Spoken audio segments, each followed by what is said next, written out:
இன்னைக்கு ஸ்டாண்டப் எப்படிடா போச்சு? இன்னைக்கு ஷோ சூப்பராக பண்ணேன். நாங்கள் எல்லாரும் அங்கே தான் இருந்தோம். நீங்கள் எப்போ வந்தீங்க? நீங்கள் பார்த்தீங்களா?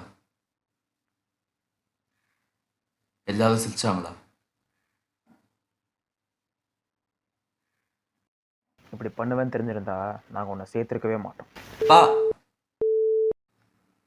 பா யாருமே என்கிட்ட சொல்ல மாட்டீங்களாம்மா? இல்லடா, உங்க அப்பா தான் போகலான்னு சொன்னாரு.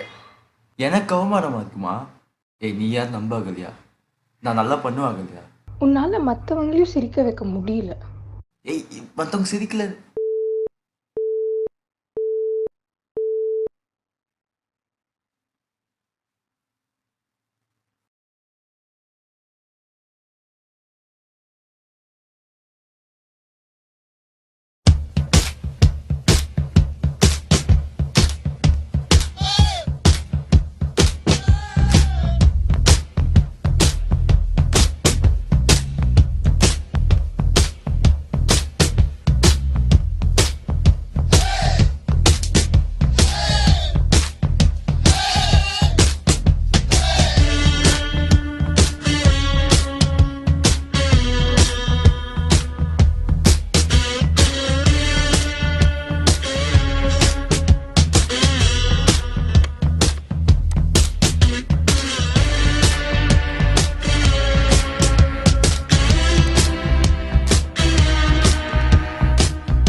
என்ன சார், தூங்கி எழுச்சிட்டிங்களா?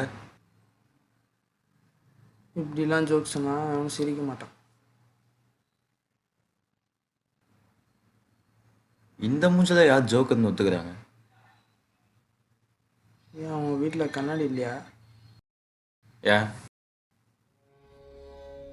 உன் மூஞ்சிய கண்ணாடியில் பார்த்தா என்ன சொல்ல மாட்டேன். அதான் எல்லாம் பாதிட்டாங்களே. எங்கள் அம்மா, எங்கள் அப்பா, அகல்யா என் கேர்ள் ஃப்ரெண்ட் ஒன்று தெரியாது. எல்லாம் பார்த்து என் ஷோவை பார்த்து சிரிச்சாங்க.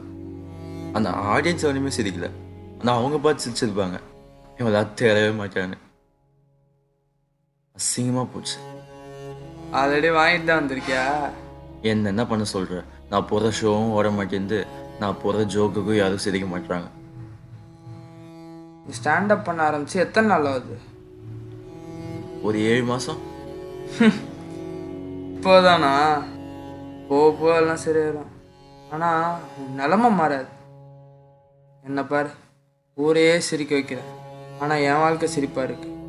பசின்னு கேட்ட அடி, சந்தோஷத்துக்கு அடி, ஜோக் பண்ண போன அடி, நடிக்க போன அடி, அம்மா அப்பா கிட்ட அடி. வாழ்க்கடா.